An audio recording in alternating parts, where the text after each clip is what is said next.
Tonight, President William Ruto is meeting all the elected leaders from the wider Nyanza region. His 4-day official visit, touted as development tour, will see him traverse all the 4 counties of Lower Nyanza, having begun today in the county of Migori. He will end the tour in the county of Kisumu. The subject of his visit is on the news tonight, but on standpoint, that is not our interest. However, our point is intertwined with this visit. So there is this phenomenon known as homecoming. That's what we want to talk about. Now, tomorrow the president will be in the county of Homa Bay. His activities will be crowned by an attendance at John Mbadi's home, where he is hosting a big party to celebrate his appointment to the cabinet.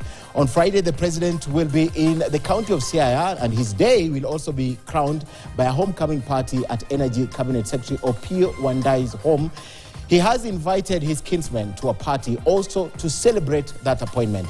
Now, last week, Wycliffe Ambetsa Oparanya also invited a whole village to celebrate his appointment as the Cooperatives Cabinet Secretary. Isn't this an irony of momentous proportion? What are these state officers celebrating? That's the big question tonight. What is there to celebrate? An appointment, entry into the government, a new job, proximity to power? What is it? From the outset, we would like to say homecoming is not a new phenomenon, but grossly unnecessary in our view, whether packaged as Thanksgiving or otherwise. And tonight, we will point out why. As you celebrate, some parents from your villages have no money to take their children to school. They have no meals on the dinner table, if they have the tables at all tonight. They are heavily burdened by the high cost of living. For many, austerity is the new norm, the new way of life. Now, did you know that some people around where you are will have to pick what meal to have for the day, or what they will eat at your places will be the only one meal and probably the only good meal they have had in a long time? Their children have no Medicare because we as a country continue to procrastinate on how to implement a workable formula. As the government, or as the national government, burns hundreds in millions of shillings of taxpayers' money to shoulder the president's trip, the teachers are on the streets. The doctors have threatened another industrial action, and the students are rejecting the new funding formula. As you party, Kenya has been downgraded by 3 rating agencies, Moody's, Fitch, and S&P Global. As you make merry, the cost of energy remains prohibitive, expensive, and out of reach of many. Now, some circles have also been fingered as having misappropriated the membership funds. As you wine and dine, the civil servants have no pay. Employment remains one of the biggest challenges. Pending bills are still just that. You have no reason to make merry. It's not time to celebrate. Get down to work, fold your sleeves, get down and dirty. You leaders will not be judged by how many trips of development you made, but what came out of those trips.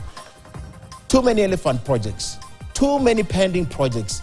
In a nutshell, high youth unemployment, deepening poverty, and the gap between the elite and the urban poor, severe corruption, and crippling foreign debt.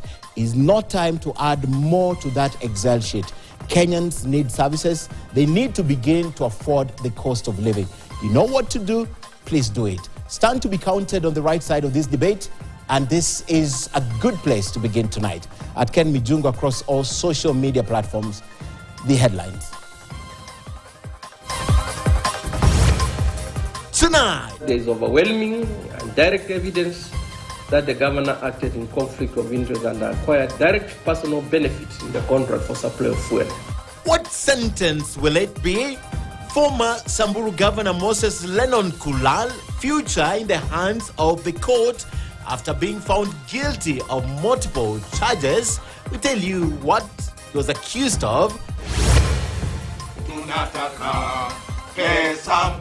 No end of strike in sight. Teachers remain adamant. Government is unfazed and the court is firm. But where has this left the students and their parents? We are ready this afternoon if Teacher Service Commission is ready. And heroic welcome for President William Ruto in the county of Migori as he embarks on a 4-day tour of Nyanza region. Is this a sign of political realignments ahead? Also tonight, we will work as a team to make sure that there will be no derogation of our basic rights under this constitution. ODM compromised in the opposition by Kenya Kwanza. Wiper hatches a plan to put the government in check. Their plan next.